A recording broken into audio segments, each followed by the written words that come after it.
Good morning, good afternoon, good evening. Wherever you are, I need you to stop for just a moment and listen to me. Because what I'm about to tell you could be the difference between you standing back up or staying on the floor for the rest of your life. Let's talk about disappointment. Let's talk about that soul-crushing, heart-splitting weight that sits on your chest when life tells you no. When life tells you not this time.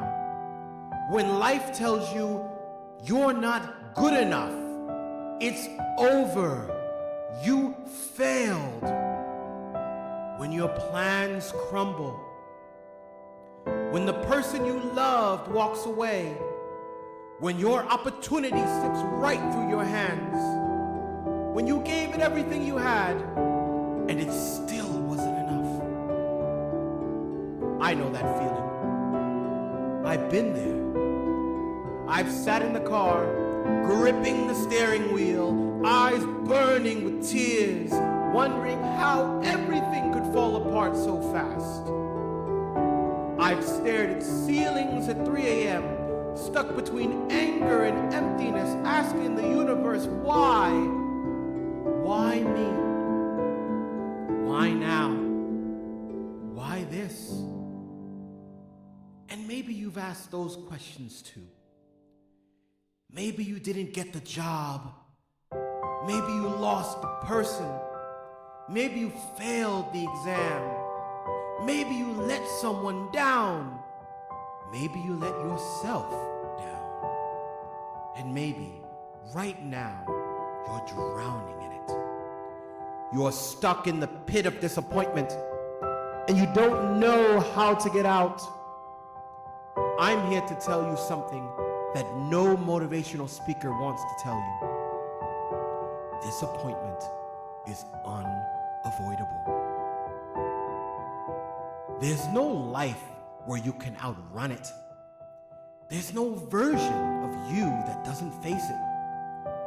Even the strongest people you admire, the athletes, the entrepreneurs, the artists, the parents, they all sat with disappointment and let it break their hearts.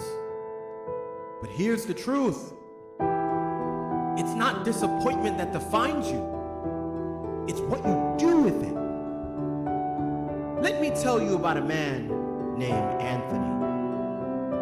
Anthony trained for years to become a firefighter. It was his childhood dream. He worked out, studied, passed exams, climbed ladders in the rain, ran into burning buildings to practice. He made it to the final round, and then the letter came.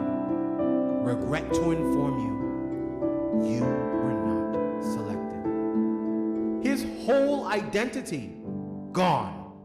His plan shattered. His confidence wrecked. For months, Anthony disappeared. He stopped answering calls, stopped going to the gym, stopped believing in himself. Until one day, his friend knocked on his door and literally dragged him into volunteering at a youth center. And Anthony hated it at first. And then one of the kids said, I want to be just like you when I grow up. And something clicked. It wasn't about the badge. It wasn't about the uniform. It was about who he was when life said no. He didn't save people in burning buildings. He saved people from burning out. Today, Anthony runs one of the largest youth programs in his city. And guess what? He never became a firefighter. But he found his fire somewhere else. You see, sometimes disappointment is not the destruction of your purpose. Sometimes it's the redirection of your purpose. But you have to get up and chase it. I know what some of you are thinking. It's too late for me. I messed up too badly. I'll never recover. Let me tell you something. It's not too late. You didn't mess up so bad that you're disqualified from life. And you can recover. Disappointment is a teacher, and the pain is the tuition you pay to learn the lesson. Sometimes the lesson is patience. Sometimes it's humility. Sometimes it's realizing you were aiming at the wrong target the whole time. But here's the catch. If you let disappointment harden your heart, if you let it convince you to stop trying, you will never find out what else life has waiting for you. You have to walk through it. You have to grieve it, but you have to keep moving. You know who else faced disappointment? Michael Jordan. Cut from his high school team. Oprah Winfrey, told she was unfit for television. J.K. Rowling, rejected by 12 publishers. Did they stay down? No. Did they cry? Probably. Did they hurt? Absolutely. But they kept going. You have to keep going. Listen to me. This is the most important thing I'll say today. You are bigger than your disappointment. The loss you suffer is not bigger than you. The door that closed is not bigger than you. The person who walked away is not bigger than you. You are more than what happened to you. Say it with me. I am more than what happened to me. Say it like you mean it. I am more than what happened to me. Because when you believe that, truly believe it, disappointment loses its power. It doesn't disappear, but it doesn't control you anymore. Let me ask you something. What would happen if you gave yourself permission to start again? What would happen if you believed that your story isn't over yet? Because it's not.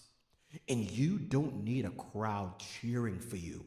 You don't need 1,000 people to validate you. You need you. You need to stand in the mirror and decide, I'm getting back up. I'm trying again. I'm going to love again. I'm going to dream again. I'm going to believe again. Because my disappointment is not where I'm going to build my house. It's just the valley I'm walking through on my way to the mountain. And let me tell you, when you get to that mountain, you'll look back and you'll see that every no, every heartbreak, every rejection, every delay, it was building you. It was shaping you. It was making you stronger. So today, wipe your tears, take a deep breath, and move forward. Step forward. You're allowed to feel disappointed, but you are not allowed to give up. Your story is not done. Your best chapter hasn't even been written yet. And guess what? I can't wait to read it.